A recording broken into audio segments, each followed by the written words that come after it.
Hi guys, Andrew here, Urban Automotive, Oakville, Ontario, Canada. Welcome back to our channel. Thanks for subscribing. Here to answer a question for you guys about transmission fluid. A lot of customers ask, is my transmission fluid a lifetime fluid or a fill for life fluid? Generally it is not, even though it is said they are.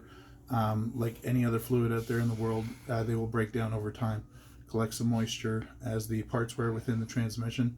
That will get into the fluid and darken the fluid. Even though it goes through the filter, it will start to, I guess you can say, contaminate your fluid.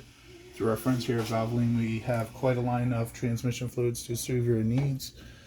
Dual clutch transmission fluids, CVT fluid, which seems to be the common nowadays, ultra low viscosity, ATF4, even the old style Dexron Mercon transmission fluid. We do have Valvoline Max Life, which covers a broad range of transmission fluids. We carry that in bulk, not in individual bottles. Transmission fluids are a lot cheaper than transmission replacements. If that seems to answer your question, feel free to give us a call at the shop here. Book your transmission service. Urban Automotive, safety first.